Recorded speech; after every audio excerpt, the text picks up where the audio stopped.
రాష్ట్రమంతా కూడా వరద విపత్తు సమయంలో ప్రభుత్వ యంత్రాంగం అహర్నిశలు పనిచేస్తోంది. దానితో ప్రభుత్వ అధికార యంత్రాంగం కావచ్చు, సీనియర్ ఐఏఎస్లు, ఐపీఎస్లు, మంత్రులందరూ కూడా సమన్వయంగా పనిచేస్తున్నారు. అయితే దీంతో ఇది సంబంధించి మనతో మాట్లాడడానికి ఉన్నారు మంత్రి గారు. ఈ యొక్క ఏ విధమైన పరిస్థితులు ఎదుర్కొంటున్నారు, ప్రజలకి నిత్యావసర సరుకులు అందుతున్నాయి లేదా, వీటన్నిటి గురించి నేరుగా ఆయన అడిగి తెలుసుకునే ప్రయత్నం చేద్దాం. సార్, మీరు గత కొద్ది రోజులుగా వరద బాధితులకు సంబంధించి కూడా గ్రౌండ్ లెవెల్లో వర్క్ చేస్తూ ఉన్నారు.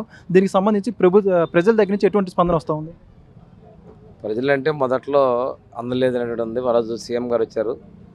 తర్వాత ఆహారం కావచ్చు, అదేవిధంగా భోజనం, నీళ్లు, పాలు బాగా ఇవ్వడం జరిగింది. అయితే కొన్ని ప్రాంతాలు ఇప్పుడు సీఎం గారు వచ్చిన తర్వాత ఇంటింటికి అందలేదండి, బయట నుంచి ఇవ్వడం జరిగింది. కొంతమందికి అసౌకర్యం జరిగిందని చెప్పారు. ఇప్పుడు సీఎం గారు గట్టిగా అందరికీ అందించే విధంగా చేయమన్నారు. ఓవరాల్గా అయితే మాత్రం పబ్లిక్లో మాత్రం బాగా వచ్చాయి అనేది సాటిస్ఫాక్షన్ ఎక్స్ప్రెస్ చేశారు. ఈరోజు నీళ్లు కూడా నిన్న ఏదైతే బుడమేరు గండిని పొడిచిన తర్వాత 2 అడుగుల లోతు నీళ్లు తగ్గాయి. ఇంకా రేపు సాయంత్రానికి నీళ్లు పూర్తిగా తగ్గుతాయి అనుకుంటారు.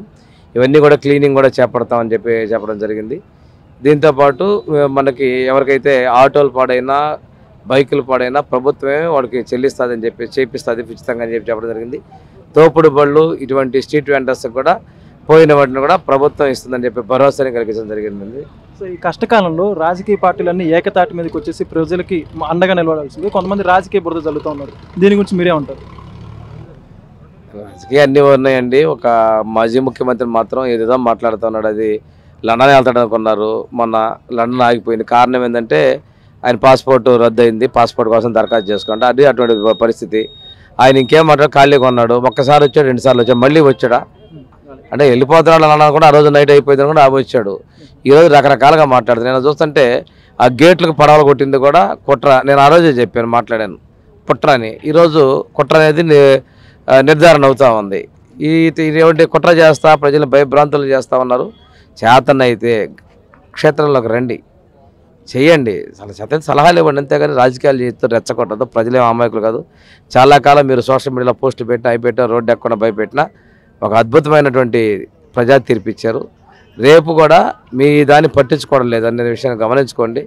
అంతేగాని నీకు అంత చిత్తశుద్ధి ఉంటే 8 రోజుల్లో ఎందుకు రాలేదు, 2 సార్లు ఎందుకు వచ్చావు? తర్వాత నేను ₹1,00,00,000 ప్రకటించారంటాడు, మీ వాళ్ళు ఇంకో 1,00,00,000 అంటారు. ఈ ₹1,00,00,000 ఏం చేస్తున్నారు? ఒక మాట అనేసి మీడియాలో చెప్తున్నారు, కానీ మీరు ఏం చేశారనేది కూడా చూడాలని తెలియాలి. నీ బాధ్యతగా ప్రవర్తించు. నీకు ప్రతిపక్ష హోదా కూడా ఇవ్వాల, దానికోసం పోరాటం చేసుకుంటున్నాడు నువ్వు. ఈ మీద ప్రజల మీద ప్రేమ ఉంటే, చిత్తశుద్ధి ఉంటే ఇటువంటి తప్పుడు ప్రచారాలు మానుకోమని హితవు చెప్తాను. చివరిగా బాబు గారితో పాటు మంత్రులు వీళ్ళందరూ కూడా పనిచేస్తున్నారు. ఒక దగ్గర నుంచి చూసినటువంటి వ్యక్తిగా బాబు గారు పనిచేసే విధానం గురించి మీ అభిప్రాయం ఉంటారు? బాబు గారి గురించి ఆంధ్రప్రదేశ్ రాష్ట్రంలో ప్రతి ఒక్కరు తెలుసు. ఈరోజు కొత్తగా చాలామంది ఏదో అంటున్నారు, ఏదో ఇల్లని, బుడమేరని, అందుకని కృష్ణా మన కలెక్టరేట్లోకి వచ్చారని. మరి హుద్హుద్ తుఫాన్ అప్పుడు కూడా బస్సులోనే ఉండి అక్కడ పూర్తి చేసి దాన్ని గాడిని పెట్టారు అక్కడ వైజాగ్ సిటీని. ఈరోజు ఇక్కడ చేస్తున్నారు. అంటే ఒక డిజాస్టర్ మేనేజ్మెంట్ అనేది చంద్రబాబు నాయుడు గారి భారతదేశంలో చేస్తారంటే అటుపక్క ఉన్నటువంటి వ్యక్తులే, ఏ విద్యావంతులు కూడా మాట్లాడుతున్నారు, కామెంట్ చేస్తున్నారు. దేనికి ఒప్పుకోవాలి? డిజాస్టర్లో చంద్రబాబు నాయుడు గారి లాగా చేయగలిగిన వ్యక్తి ఎవరు లేరు అని అన్నారు. ఆయన చిత్తశుద్ధి, అంకిత భావం. ఈరోజు 8 రోజుల నుంచి ఇక్కడ అధికారులు అందరూ పనిచేస్తూ ఉన్నారు.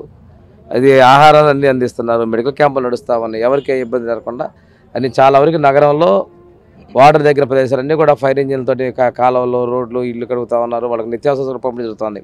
ఈ ప్రాంతంలో నీళ్లు ఉన్నాయి కానీ నిత్యావసర ఇంకా పంపలేదు. ఇంకో విషయం ఏంటంటే ఆకుకూరలు ₹5-6 ఉన్నా కానీ ₹2 ఇమ్మన్నారు. ₹10 ఉన్నటువంటి కూరగాయలు ₹5 ఇమ్మన్నారు. ₹20 పైన విలువ ఏదైనా కానీ ₹10 ఇమ్మని చెప్పారు. ఇందాక కూడా ఇంకా తక్కువకి ఏమైనా ఇవ్వగలమని చూడమంటున్నారు సార్. అదేవిధంగా ఉదారంగా చేస్తారు. నిన్న ఒక చోట వేరే ప్రాంతం వాళ్ళు ఇస్తారంటే వాళ్ళకి ఎవరికైనా కానీ ఉదారంగా చేయండి, మనం ఆడుకోవాల్సిన అవసరం ఉందన్నారు. ఇందాక కూడా స్పీచ్లో చెప్తున్నారు, నాకు భగవంతుడి శక్తి ఇచ్చారు, అప్పటికి సరిపోనందు ఇంకా నేను వెనక ముందు మీకు చేస్తాను, అర్థం చేసుకొని మీకు అన్ని విషయాలు అందగా ఉంటానని చెప్పి భరోసా ఇచ్చారు. ఒకసారి నీళ్లలో జేసీబీ 22 కిలోమీటర్లు, ఈరోజు జేసీబీ మీద వచ్చారు. ఆయన చెప్పాడు, ఒక ఆయన మేము కలెక్టర్లకు ఆర్డర్ ఇస్తాం, వారం రోజుల్లో చేస్తే సరే నేను వచ్చి చూస్తానని చెప్పాను. అట్లా కలెక్టర్లకు ఆర్డర్లు ఇచ్చారు. వాళ్ళతో టీం వర్క్, నాతో పాటు మీతో పాటు నేనని పరిగిస్తున్నాడు, పని చేస్తున్నాడు. అంతేగాని నేను ఆర్డర్ వేసాను వారం తర్వాత చూస్తానని చెప్పట్లా. దగ్గరుండి సమన్వయంతో పని చేసుకున్నాడు. ఈ కష్ట సమయాల్లో అండగా ఉన్నారనే విషయాన్ని ఆయన పనితీరు స్పష్టం చేస్తూ ఉంది. చూస్తూ ఉంటే ఆ రోజు 4 అడుగుల లోతులో ఉన్నప్పుడు ఈ బృందాల ద్వారా వచ్చిన తర్వాత పడవల్లో తీసుకెళ్ళిపోయి భోజనాలు అందివ్వడం, అదేవిధంగా బాగలేనటువంటి వాళ్ళని గర్భవతుల్ని వృద్ధులను తీసుకురావడం, రెండోది సాహసోపేతమైన తీసుకురావడం, అదేవిధంగా ఎక్కడైతే భోజనాలు అభివృద్ధి చిన్నపిల్లలు ఉంటుందో వాళ్ళని తీసుకురావడం, ఇవన్నీ చేసినందుకు ఆంధ్రప్రదేశ్ ప్రభుత్వం మనస్ఫూర్తిగా నేను వాళ్ళకి అభినందనలు తెలియజేస్తున్నాను. రెండోది ఇప్పుడు కూడా ముఖ్యమంత్రి గారు వీరి సేవలందరినీ కూడా అభినందించారు. ఈరోజు నీళ్లు తగ్గినా కానీ ఇంకా రిస్క్ ఉంది. వీరిని చాలా మంది పాపం సిక్ అయ్యారు, మెడికల్ టీం దగ్గరకు వచ్చేసి ట్రీట్మెంట్ కూడా తీసుకున్నారు. ఇది కూడా బృందాల వారీగా చేస్తున్న సేవలు నేను కొనియాడుతా ఉన్నాను. మీ అందరూ కూడా అభినందనలు తెలియజేస్తా ఉన్నాను. వరద విపత్తి సమయంలో కూటమి నాయకత్వం ఏ విధంగా పనిచేస్తుందో రాష్ట్ర ప్రజానికం అంతా కూడా చూస్తుంది. అహర్నిశలు రాష్ట్ర ప్రభుత్వం ఎంత అందంగా పనిచేస్తున్నారు. ఇదే విధంగా చంద్రబాబు నాయుడు గారి ఆదేశాల మేరకు రాష్ట్ర ఎస్టీ సెల్ ప్రెసిడెంట్ అయినటువంటి దారు నాయక్ గారు మనతో ఉన్నారు. అహర్నిశలు కృషి చేస్తున్నారు. మీరు చూసుకుంటే గడిచిన వారం రోజులుగా పగలనక రాత్రి కూడా కష్టపడుతున్నారు. నేడు ఏ విధంగా కార్యక్రమాలు కొనసాగుతున్నాయో ఆయన అడిగి తెలుసుకుందాం మనం. సార్ చెప్పండి, మీరు గడిచిన 6 రోజుల నుంచి కూడా డైరెక్ట్ గ్రౌండ్ లెవెల్లో ఉండడం జరుగుతుంది. ఏ విధంగా ప్రజల నుంచి ఎట్లా రెస్పాన్స్ వస్తూ ఉంది? ఈ వరదల వల్ల గత 6 రోజుల నుంచి మైలవరం నియోజకవర్గం, నేను రాష్ట్ర తెలుగుదేశం పార్టీ మైలవరం నియోజకవర్గం పరిశీలకుడిని. అయితే బుడమేరు అక్కడ 3 రోజులు ఉన్నా, దాని తర్వాత ఇక్కడ జక్కంపూడి కాలనీకి రావడం జరిగింది. కానీ ఇక్కడ చూస్తుంటే పరిస్థితి ఆందోళనకరంగా ఉంది. ఎందుకంటే ఈ వర్షం పడటం వల్ల ప్రజలు భయం భ్రాంతికి గురవుతున్నారు. కానీ నేను ఉండవల్లిని విడిచిపెట్టి విజయవాడ కలెక్టరేట్లో ఉండి ఇక్కడ కోఆర్డినేషన్ చేసుకొని అధికారులను కోఆర్డినేషన్ చేసి ఇటు పార్టీని కోఆర్డినేషన్ చేసి ఇప్పుడే నారా చంద్రబాబు నాయుడు గారు వచ్చిపోయారు, నేను ఉన్నానని కానీ ధైర్యం చెప్పిపోయారు. కానీ ఆయన పడుకోవట్లేదు, పడుకోనియట్లేదు. ఆ మొత్తం తిరుగుతూ ఉన్నాడు, శ్రమిస్తూ ఉన్నాడు. కానీ గత ప్రభుత్వం చేసిన దుర్మార్గం తప్పుల వల్ల చంద్రబాబు నాయుడు గారు సరి చేస్తున్నారు.